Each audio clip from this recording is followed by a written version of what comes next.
Isang binata ang hinatulan ng pagkakakulong at kalaunan ay ginawang isang alipin.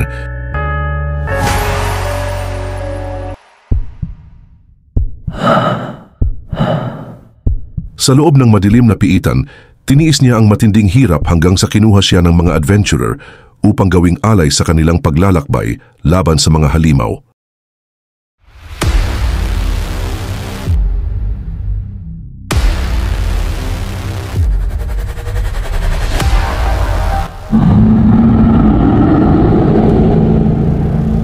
Ngunit sa kasamaang palad, ang kanilang misyon ay higit na mapanganib kaysa inaasahan. Isang pakikipagsapalaran na kahit ang mga batikang adventurer ay isa-isa ring nalipol. Ngunit ang pangunahing tauhan ng ating kwento ay hindi basta-basta isang alipin lamang. Sa kabila ng lahat, nagawa niyang makaligtas sa pinakadelikadong misyon at nakabalik sa bayan ng buhay. At ang una niyang hakbang, ang tuluyang mawala sa tanikala ng pagkaalipin. Tunghayan natin ang kapanapanabik na paglalakbay ng ating huling manlalakbay. Bago pa man ang lahat ng ito, impyerno na ang naging buhay ni Debo. Lumaki siya sa matinding kahirapan, at ang tanging magagawa lamang niya ay mangarap na mamuhay tulad ng isang normal na tao, habang pinapanood ang kanyang kapatid na babae na unti-unting kinakain ng sakit na tinaguriang itim na dugo. Wala siyang magawa, kahit nang mamatay ang lahat ng pinakamahalaga sa kanya. Hindi man lang niya naihatid ang mga ito sa kabilang buhay, napilitan lamang siyang tumingin at magdusa. Ngunit sa kanyang pinakamababang sandali, nakatagpo niya si Arin, na nag-abot ng tulong.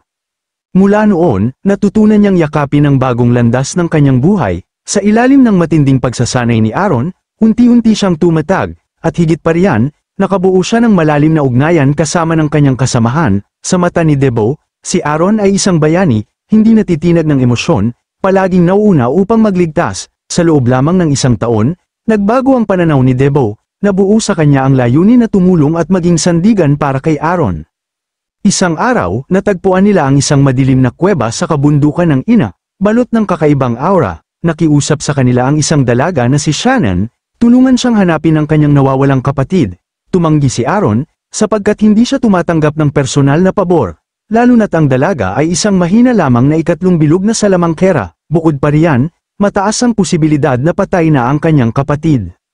Ngunit bago pa mawala ng pag-asa si Shannon, tumayo si Debo. Siya na raw ang mananagot, baka sila na lamang ang natitirang pag-asa ng dalaga, at kaya't pumasok sila sa tinaguriang Cave of Trials. Doon, sinalubong sila ng mga bakas ng digmaan, mga bangkay na walang katapusan ang kanilang nasaksihan. Sa isang iniwang kuweba na puno ng mga bakas ng digmaan, nagsimula silang maghanap, isa-isang sinuri ang mga bangkay na nakakalat, umaasang matatagpuan ang kapatid ng dalaga. Ngunit sa kabila ng kanilang pagsisikap, wala silang nakita. Habang nagugulat si Aaron sa dami ng mga patay, bigla na lamang may isang bagay na halos bumagsak sa kanila, at doon lumitaw ang halimaw na si Zachem, handang lipulin silang lahat. Mabilis na sumugod si Debo, ngunit nauna si Aaron na umatake at sinabi sa kanya na sila ang sasalo sa kaliwang bahagi. Sa isang iglap, sabay-sabay na ramaga sa ang buong grupo, nakipaglaban sa halimaw ng buong husay at pagkakaisa. Habang abala ang lahat, natapilok ang dalaga at napadpad sa isang madilim na kuweba. Matapos mapuksa ang halimaw, pagod na pagod ang lahat, ngunit isang bagay ang nakapagtataka, wala na si Shannon. Ang tanging bakas na naiwan ay ang kanyang hairpin. Naisip ni Debo kung pumasok ba siya sa kuweba sa kanilang harapan, ngunit nagbabala si Aaron na mag-ingat sapagkat may nararamdaman siyang napakalakas na aura na nagmumula roon. Nag-aatubili ang lahat na pumasok, kaya nagpasya si Debo na siya na lamang ang papasok mag-isa. Dahil siya rin naman ang may pananagutan kay Shannon, sinubukan siyang pigilan ng iba. Ngunit mariing sinabi ni Arin na kung ano man ang nasa loob ng kuweba, yun ay bahagi ng tungkuling kailangang harapin ni Shannon, kaya't sa huli, nagpasya ang buong grupo na sama-samang pumasok. Tinahak nila ang isang tulay na maingat na ginawa, nakapatong sa kumukulong lawa ng lava, at doon, natagpuan nila si Shannon, nakaluhod siya sa tabi ng isang bangkay, ang kanyang sariling kapatid. Mataman ang tingin ni Aaron, at naisa ng lapitan ni Debo upang iligtas siya. Ngunit ngumiti lamang ang dalaga, alam niyang darating si Debo para sa kanya, sapagkat napakabuti nitong tao, ngunit ngayon, wala nang balikan. Doon niya ibinunyag ang katotohanan, tinanong niya kung alam ba nila ang kahulugan ng pangalang Zachem, ipinahayag niyang ito'y nangangahulugang puno ng demonyo, ang mga gumagalaw na estatwa, aniya, ay hindi ang tunay na anyo ni Zachem, mga kasangkapan lamang ang mga yun, ang tunay na Zakam ay ang sinaunang punong nagbabadya sa kanilang harapan. Hindi maunawaan ni Debo ang kanyang sinasabi, ngunit nagpasalamat si Aaron sa impormasyon. Sinabi niya kay Shannon na umalis na upang mailipol nila ang puno, dahil kung mananatili siya, tiyak na madudurog siya kapag nadamay, ngunit marahil, may nakalaan pa siyang tungkulin roon, isang sakripisyong kasama ang kanyang kapatid. Nadismaya si Shannon sapagkat hindi siya naunawaan ng iba, ngunit ang totoo, nagsimula na ang lahat mula nang pumasok sila sa kuweba, magaling gamitin ni Zakam ang kanyang mga kasangkapan, at hindi lamang ito limitado sa mga estatwa, at sa isang iglap, biglang tinaga si Daibo sa likod, at ang gumawa nito, isa sa kanilang sariling kasama. Nag-ikot si Aaron na puno ng pagkalito, at bigla siyang inatake ng isang mandirigma na tangkang tamaan siya ng sibat, isang makapangyarihang pagsabog na kulay lila ang sumabog sa paligid, napanganga siya at agad na tinanong si Maria kung ano ang ginagawa niya. Ilang sandali lang, biglang nanlilisik ang kanyang mga mata, ang mandirigmang may espada ay nagpakita ng matalim na ngipin, kasabay ng malakas na sigaw, na pinatay na raw niya ang kanyang mga kaibigan. Nang buksan ng dalaga ang kanyang bibig, sumigaw siya na wala ng kabuluhan ng lahat, dahil sa paningin ng iba, isa lamang siyang kasangkapan ng paghihiganti. Isang maliwanag na apoy ang lumitaw, at idinagdag niyang oras na para sa huling yugto, ang batong halimaw ay nakahandusay sa sahig, at sinabi ni Miria na kailangan nilang ibuhos ang lahat ng lakas at tapusin ang palabas. Nagningas ang kanyang mga mata ng pula at idinagdag pa niyang ginagawa niya ang lahat para sa kapakanan ng madilim na mago. Mula sa malayo, isang malakas na pagsabog ang yumanig, nagpapahagis ng mga bato. Si Ibu, kagatang panga, ay nagtataka kung sinaniban na ba si Miria ni Zakam. Biglang sumigaw ang guro, ibinuka ang kanyang bibig at iniutos sa binata na tigilan ang pag-aatubili at tapusin agad, dahil hindi na si Miria ang kanilang kaharap, kailangan niyang magising kaagad.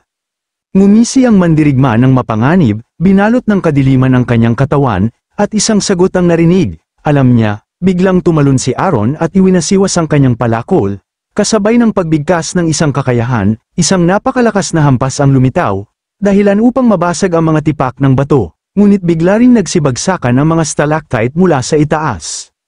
Si Debo, pawisan ng mukha at kagatang panga, ay nakakita ng mahiwagang alon ng enerhiya. Bumagsak sa lupa ang mandirigma, napagtanto niyang nagkamali siya, hindi na sana siya pumayag sa nais ng dalaga. Ilang sandali pa, sumugod mula sa kanyang kinatatayuan ang estudyante. Umubo ng dugo ang mandirigma, at inisip ng binata na siya ang dahilan ng lahat. Itinusok niya ang sibat sa kanyang kasamahan at humingi ng paumanhin. Ngunit bigla, iniunat ng mandirigma ang kanyang kamay patungo sa mukha ng binata, bagay na labis niyang ikinagulat. Mabilis namang pinutol ito ni Debo sa dalawa. Hinaplos ng mandirigma ang sariling sugat gamit ang palad, ngumiti ng malapad, at nagpasalamat, sabay pakiusap na alagaan si Aaron.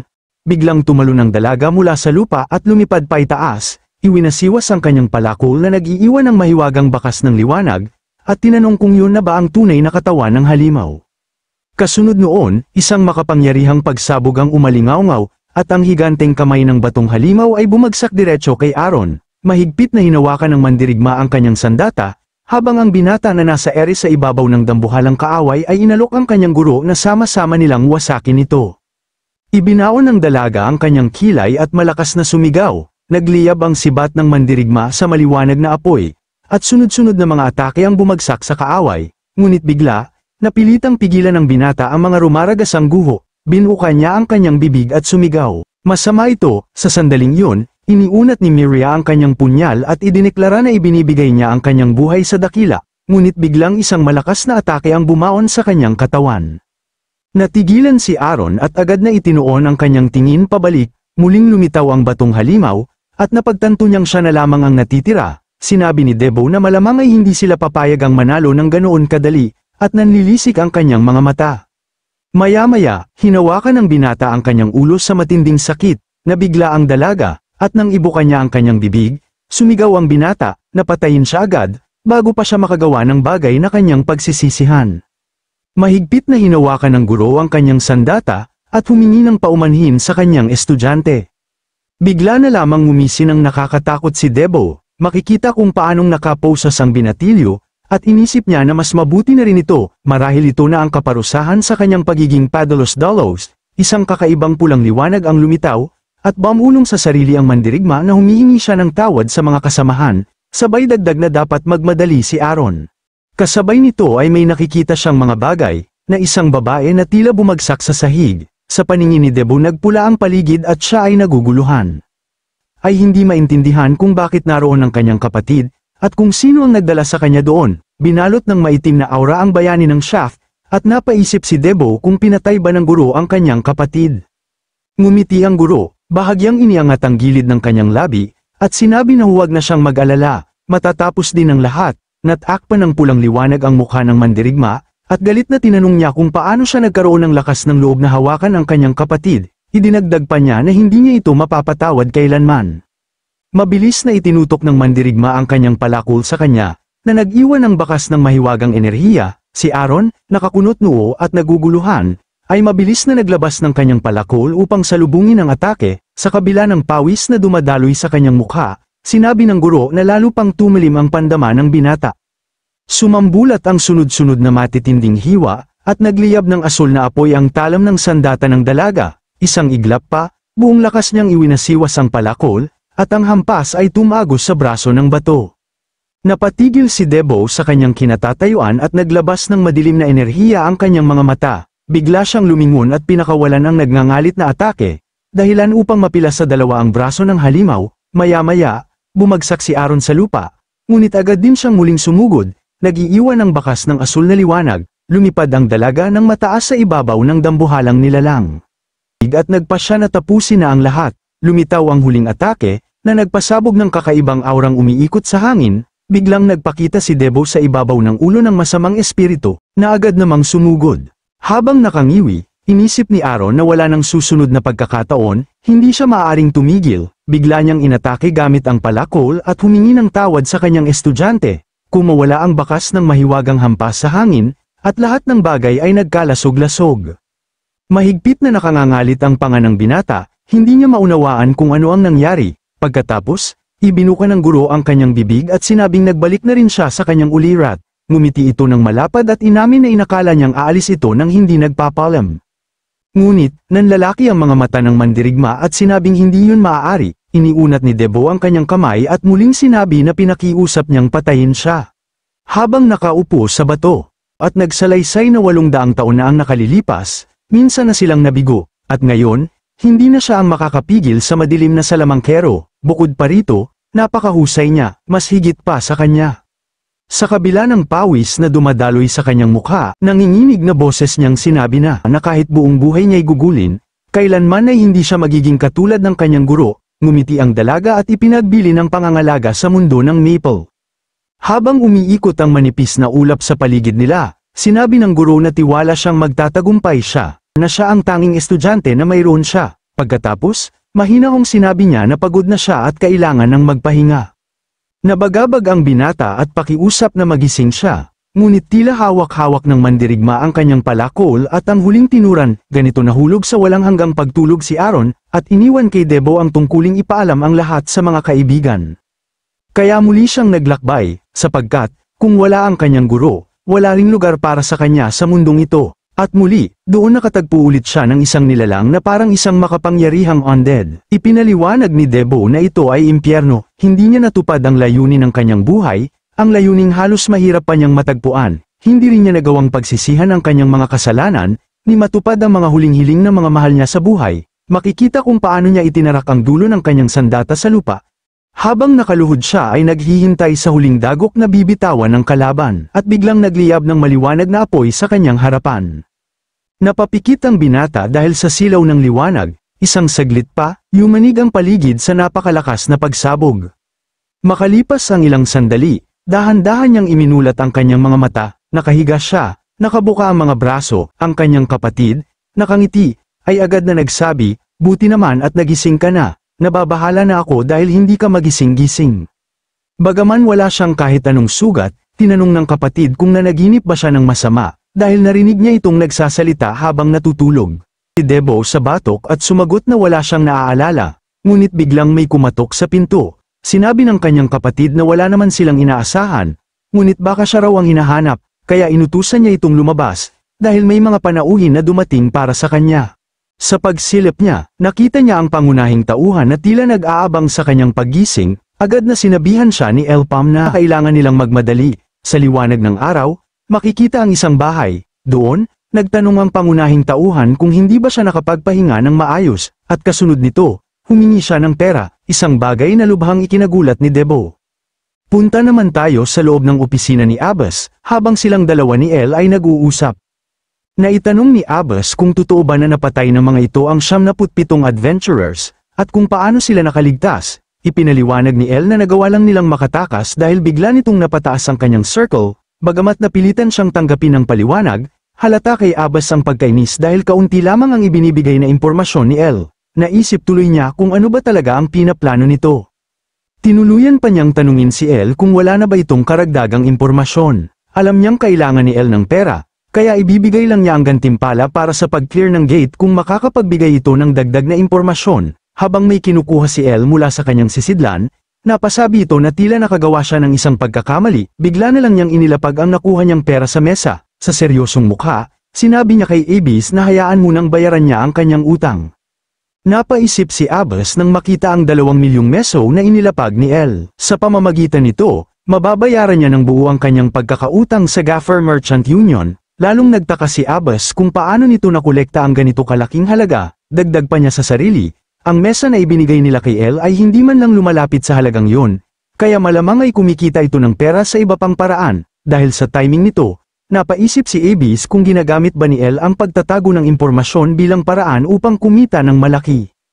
Sa huli, napapalakpak na lamang si Abbas habang binabati si El bilang isa ng malayang adventurer. Nasabi rin niya na ang tamang desisyon ay muling pagpirma ng kontrata, kaya tinanong niya si El kung magkano ang nais nitong bonus, at handa siyang tapatan yun hanggat maaari. Sa seryosong mukha, sinabi ni El na ang gusto niya ay 50 milyong meso. Labis itong ikinabigla ni Abyss kaya't napasigaw siya na imposible yun, dahil si El ay isa lamang C-class na adventurer, at walang sino mang magbabayad sa kanya ng ganoon kalaking halaga.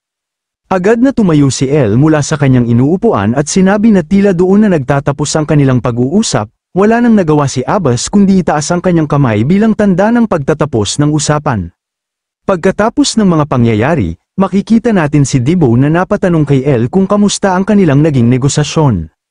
Sinagot naman siya ni El habang sila ay naglalakad, na tinanggihan siya ni Abbas matapos marinig ang kanyang hiniling na halaga. Naitanong ni Debo kung magkano, at sinagot ni El na ito ay 50 milyong meso. Lalong ikinagulat ni Debo yun kaya napatanong siya kung nababaliw na ba ang kanyang boss. Ngunit agad siyang sinagot ni El ng isang matatag na, hindi. Naiinis na lamang na nasabi ni Debo na lagi itong gumagawa ng mga bagay nang hindi sinasabi sa kanya. Napansin ni Debo ang kanilang pinuntahang lugar kaya tinanong niya si El kung bakit sila naroon, at kung alam ba nito kung nasaan sila.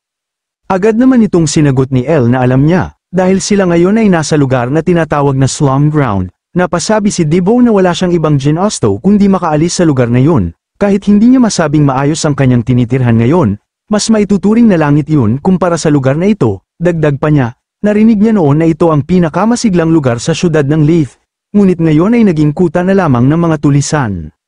Habang nagpapatuloy sila sa paglalakad, nasabi rin ni Debo na marahil ito ang pinakamasamang lugar sa isla ng Victoria. Bigla na lang may isang lalaki ang tumilapon sa kanilang kinaroroonan, na agad na bumagsak mismo sa kanilang kinatatayuan ni Debo at El.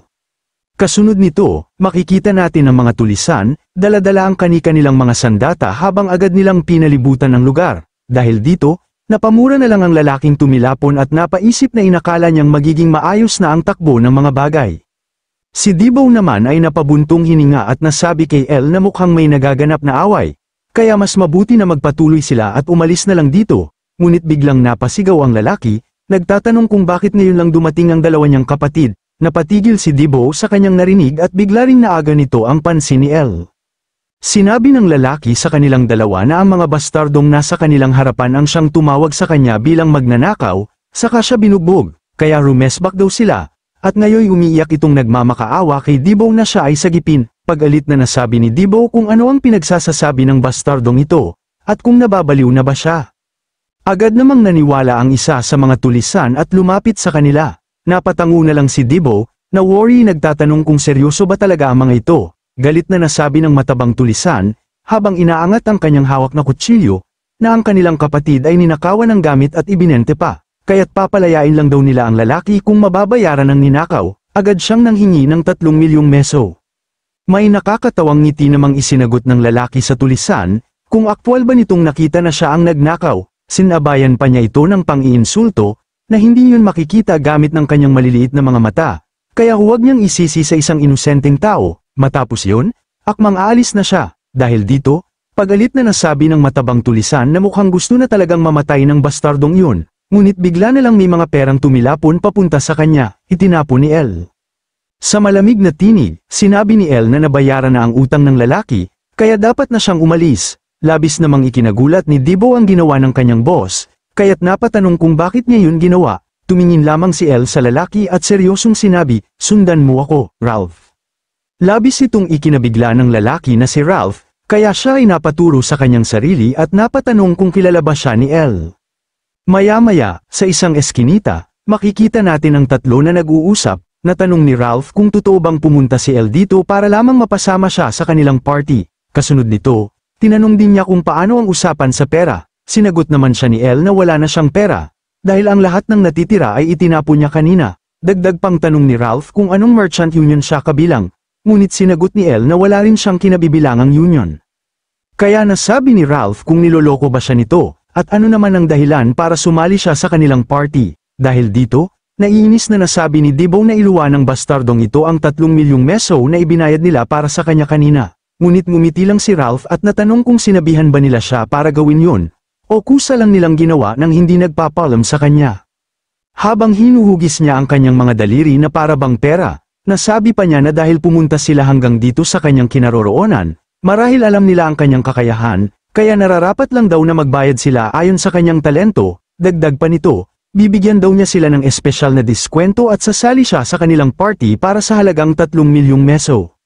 Labis namang ikinagalit ni Debo yun, ngunit bigla na lamang may umagaw sa kanilang atensyon, isang babae na agad na nagpakilala bilang si Beishu, na galing sa kanya merchant union, na itanong nito kung naruroon ba. Agad na tuon ang pansin ni Elle sa kanya, at makalipas ang ilang sandali, nasabi niya na siya ang hinahanap nito. Samantala, hindi makapaniwala si Ralph sa pagdating ng isang malaking merchant union dito mismo, nasabi ni Beishu na ikinagagalak niyang makita si Elle, at nais nga niyang makausap ito. Sa isang maayos na lugar, subalit tila hindi umaayon ang mga bagay, kaya't sinabi ni Beishu na ito ay kanyang patawarin. Dagdag pa nito, sa kanilang kanya merchant union ay mataas ang tingin sa kakayahan ni Elle, lalo na matapos ang matagumpay nitong raid sa 100-man gate. Hindi na siya nagpaligoy-ligoy pa at diretsahang sinabi na nais niyang i-scout ang party ni Elle. Ipinaliwanag pa niya na may simpleng pagsubok silang gagawin, isang raid sa isang gate, kapalit nito, babayaran niya sila agad ng 3 milyong meso, at magdadagdag pa ng 50 milyong meso kung matagumpay nilang malalagpasan ang pagsubok. Muli na namang ikinagulat iyon ni Ralph, kaya't natanong niya si Beishu kung sasali ba siya sa kanila. Agad namang ngumiti si Elle bilang hudyat ng kanyang pagtanggap, dahil dito, agad ibinigay ni Beishu ang 3 milyong meso kay Elle. Habang naglalakad palayo, nabanggit pa niya na magaganap ang raid matapos ang 3 araw, at binati silang lahat na sana'y maging matagumpay. Pagkatapos nito, ibinigay naman ni Elle ang 3 milyong meso kay Ralph, na labis nitong ikinasiya habang masigasig niya itong binibilang sa kanyang mga kamay. Nasabi ni Elle na yun ang halagang kanyang hiniling, at ang kontrata nila ay tatagal ng 1 taon. Dagdag pa niya na bibigyan niya si Ralph ng karagdagang 7 milyong meso kapag matagumpay nilang natapos ang raid. Hindi makapaniwala si Debo sa kanyang narinig kaya't natanong niya si Elle kung may knock-in ba itong kakaiba. Para bigyan ng 10 milyong meso ang lalaki, ngunit sinabihan lang siya ni Elle na magpatuloy na sila, dahil mahuhuli na sila sa kanilang susunod na pupuntahan. Makalipas ang ilang minuto, makikita natin ang nakakatawang mukha ni Debo habang siya'y natitigilan. Ito ay dahil nakita niya ang kanilang naging kasama sa loob ng 100-man gate, ang kasabay nilang nakalabas na miyembro ng Sigma's Night, ang magandang babae na si Kiri. Dahil dito, naiinis siyang natanong kay Elle kung bakit naroon ang maingay na babae. Agad naman siyang sinabihan ni Kiri na manahimik dahil naroon lamang siya upang tuparin ang kanyang pangako. Pagkalipas ng 3 araw, makikita ang mga paa ng isang tao habang naglalakad sa gitna ng kagubatan, kasabay ng pagbuhos ng ulan at masamang panahon. Ito ay walang iba kundi ang party ni Elle, na ngayon ay binubuo na nina Ralph, Kiri, at Debo. Papalapit sila ngayon sa isang kulay kahel na gate. Ang raid na ito ay binubuo ng 5 party na may tig sa 10 katao, kaya't umabot sila ng 50 kalahok. Kinumpirma ni Debo kung makakabuti ba ito para sa raid, ngunit naiinis si Ralph nang mapansin niyang tila mga walang kwenta ang karamihan sa kanilang kasamang adventurers. Natanong pa niya kung makakapagpababa ba yun ng kanyang gantimpala. Lumipat naman ang eksena sa harap ng gate, kung saan makikita si Beisho kasama ng kanyang merchant union. Nagpakilala siya sa lahat ng kalahok at ipinaliwanag na ang papasukin nila ngayon ay isang orange gate, 50 katao ang maaaring pumasok dito, at ito ay may 3 scar. Pinaniniwalaan niya na hindi magiging problema ang kanilang bilang laban sa gate na ito. Samantala, napaisip si Elle, inaasahan na niyang makikipag-ugnayan ang merchant union sa kanya, ngunit hindi niya inaasahang dadalhin siya ng mga ito sa ganitong klase ng lugar. Dagdag pa niya na tila nagsimula na silang gamitin ang lugar na ito. Gayunpaman, kahit iba ang timing kumpara sa kanyang nakaraang buhay, ito ay isang gate na kanyang natapos na noon, kaya't walang mababago sa kanyang mga plano. Habang nakalinya ang grupo nila Elle sa nalalapit na raid, ipinaliwanag ni Beisho na lahat ng party ay dapat magpalabas ng signal flare kapag natagpuan nila ang ikalawang gate. Dito, natanong ni Debo kung ano ang tinutukoy na ikalawang gate. Agad namang ipinaliwanag ni Kiri, ang mga gate ay nahahati sa mga antas batay sa kanilang kulay. Ang ikalawang gate ay nangangahulugan na may isa pang dungeon sa loob ng mismong gate. Sa dilaw na gate, karaniwan ay may 3 dungeon, habang sa berde naman ay may 4. Dagdag pa ni Kiri na dahil ang orange gate ay may 2 gate, kailangan nilang makaraid pa ng isang dungeon sa loob nito. Binigyang diin pa niya na ang ikalawang gate ay may kakaibang lupain at mas mababangis na mga halimaw, kaya't dapat itong tandaan ni Debo. Ngunit napasabi si Ralph na hindi niya maisip kung paanong wala talagang alam si Debo. Ikinainis ito ni Debo kaya't napasigaw siya kay Ralph na manahimik. Agad namang tumawag si Ralph kay Elle at sinabing kahit siya ay kinontrata, hindi naman ito automatikong nangangahulugan na siya ang magiging leader, kaya't tinanong niya si Elle kung hindi ba dapat ibinabase ang pagiging leader sa kakayahan. Napangiti si Elle at sinabing isa siyang gaaman, ngunit dagdag pa niya na pagpapasyahan nila ang magiging leader base sa kontribusyong maibibigay ng bawat isa sa loob ng gate. Dahil dito, napaisip si Ralph na nahulog na sa kanyang patibong ang newbie na ito, at habang tumitingin siya sa kanyang mga kasamahan, may malaking ngiti siyang naisip na ang mga bagay ay magiging mas higit pang interesante. Habang sila ay patuloy na naglalakad papasok sa loob ng gate, napasabi si Kiri, sa wakas, magsisimula na rin ito. Si Debo naman ay agad na naghayag ng kanyang kasab-ikan, na sila raw ay kikita ng 50 milyong meso, kaya mas mabuting tapusin agad ang misyon. Subalit, tinuligsa lamang siya ni Ralph, na nagsabing hindi ito isang picnic, at ang isang kagaya niyang nasa circle ay wala ring silbi. Napalingon si Debo at hindi na nakatiis sa pang-iinis ni Ralph. Ano bang sinabi mo? Wika niya, sabay taas ng gitnang daliri bilang hamon, ngunit malamig lamang ang tugon ni Ralph, na alam na raw nila ang magiging kalalabasan ng laban, at hindi siya gumagawa ng mga bagay na hindi niya mapapakinabangan. Dahil dito, napatanong si Debo kay Elle kung bakit isinama pa nito ang isang taong kagaya ni Ralph. Ngunit bago pa sila makapagtalo ng husto, biglang may tumalsik na dugo mula sa loob ng gate. Pagkapasok nila, sumalpok kay Debo ang piraso ng nahiwang katawan ng isang adventurer. Kasunod nito, nagsilabasan ng mga halimaw na tinatawag na Devil Eye, at agad nilang inatake ang lahat ng mga pumasok na adventurer.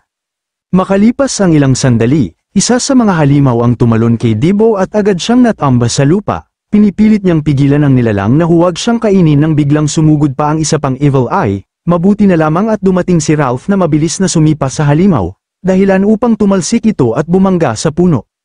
Sa pangyayaring yun, nasambit ni Ralph kay Debo na kailangan niyang maging alerto sa kanyang paligid. Si Kiri naman ay nabahala at napasabi, hindi maaari, ang gate na ito, nasa gitna ng teritoryo ng mga halimaw.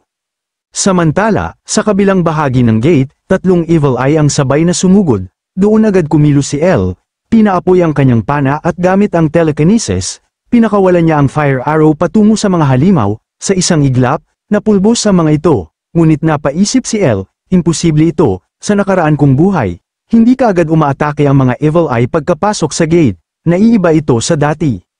Sa kabilang banda, umatake rin si Kiri, ipinakawala niya ang kanyang malakas na skill na Rising Sun laban sa halimaw, ngunit mabilis itong nakaiwas, isang bagay na labis niyang ikinagulat, agad siyang naglabas ng sunod-sunod na pag-atake, ngunit muli pa ring nailagan ng kalaban.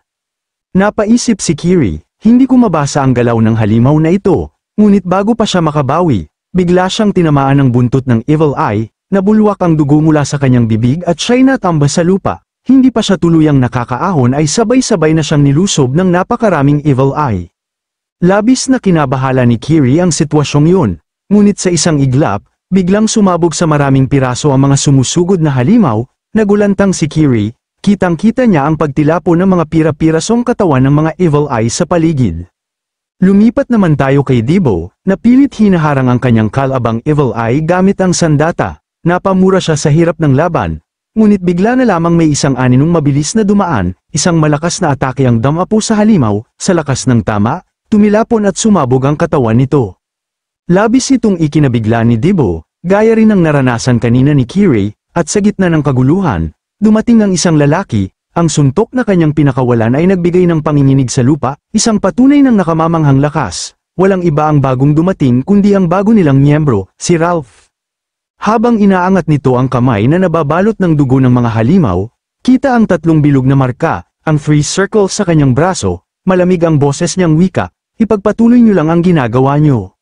Sa ipinakitang lakas ni Ralph, napatanong si Kiri, ito ba, ang tunay mong kakayahan? Ayaw man niyang aminin, ngunit alam niyang ang isang may 3 circle ay nasa ibang antas ng kapangyarihan.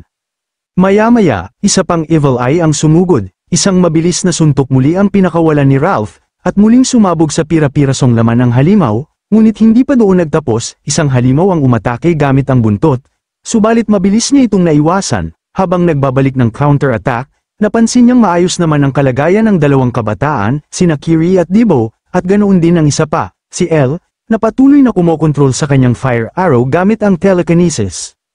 Napabulong si Ralph sa kanyang sarili, ang batang ito, may kakayahan, hindi nakapagtataka kung bakit siya kinukuha ng Merchant Union. Ngunit may napansin pa siya, si Elle, bagaman bata, ay mas mabilis kumilos kaysa sa kanya, at sa biglang paglabas ng isa pang Evil Eye mula sa kanyang likuran, agad niyang kino-counter, nakaiwas ang halimaw sa kanyang unang atake, ngunit ngumiti lamang si Ralph, ginamit niya ang kabilang kamay at sa isang iglap, tumagos ang kamao niya sa katawan ng halimaw. Habang nakatitig sa dugo at laman na dam-eye kit sa kanyang kamay, biglang naglaro sa isipan niya ang ideya ng pera, naalala niya ang kontrata ni Elle, 50 milyong meso, at kung ganoon kabuti ang pagtrato ng Merchant Union sa kanya, paniguradong mas malalaking kayamanan pa ang ibibigay kay Elle sa hinaharap. At dahil siya ang leader ng kanilang party, naisip niyang maaari niyang gamitin si Elle bilang susi para sa kanyang sariling pagyaman, dahil dito, hindi na niya napigilan ang sarili at napatawa ng malakas, isang halakhak na puno ng kasakiman. Habang patuloy na pinapatay ni Ralph ang mga Evil Eye, napansin ito ni Kiri at napasigaw. Ang halimaw na bastardong ito, parang nasisiyahan pa sa ginagawa niya. At totoo nga, makikita natin si Ralph na muling umatake, habang nakangisi at nagsasabing, napaka-exciting nito, ngunit bago pa niya maabot ang halimaw, bigla siyang tinamaan ng isang malakas na sipa, tumilapon siya papalayo, at labis siyang nagulat nang makita kung sino ang gumawa nito, si Elle mismo. Habang nagsaslide siya sa lupa, tinanong niya si Elle, ano tong ginawa mong pag-atake, gusto mo bang makipaglaban sa akin?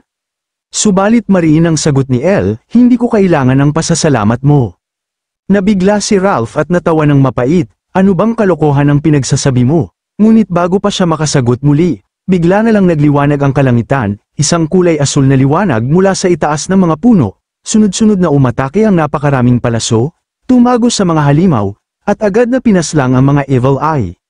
Mabuti na lamang at nasipa siya ni Elle kanina, dahil muntik na siyang tamaan ng mga palaso. Galit na galit siyang napasigaw. Sino ang may kagagawa nito? Samantala, sa gitna ng kagubatan, makikita natin ang natitirang mga adventurer na nilalamon ng dagsa-dagsang Evil Eye, at mula sa itaas ng mga puno, isang misteryosong tao na nakamanto ang pinagmulan ng mga asul na palaso. Napansin ni Elle ang kinaroroonan ng kalaban, habang patuloy siyang sumusugod laban sa mga halimaw, bigla na lamang pinakawalan ng misteryosong nilalang ang napakaraming asul na palaso, tuwirang nakatuon kay Elle. Tumama ito sa mga halimaw at bamutes sa kanilang mga katawan. Ngunit sa likod ng namatay na Evil Eye, biglang lumabas si Elle, buhay, buo, at handa sa laban. Agad niyang na-activate ang kanyang mga skill, ngunit nagulat ang misteryosong tao nang paglingon niya sa tabi. Naroon na ang pinakawalang fire arrow ni Elle na may kasamang telekinesis, tumama ito sa lupa at lumikha ng napakalaking pagsabog, niyanig ang buong kagubatan. Nakita ni Ralph ang lahat, at hindi siya makapaniwala. Ginamit niya ang mga Evil Eye, para makaiwas at agad na makagawa ng counter, sa sandaling yun, napabilib siya kay Elle. Ngunit biglang napasigaw si Debo, "El, tingnan mo ang nasa likuran mo." Agad na napalingon si El, at labis na nabahala, isang napakalakas na bugso ng mga asul na palaso ang mabilis na papalapit. Sa lakas ng tama, lumikha ito ng isang dambuhalang pagsabog. Nakita ni Debo ang lahat at labis siyang nabahala.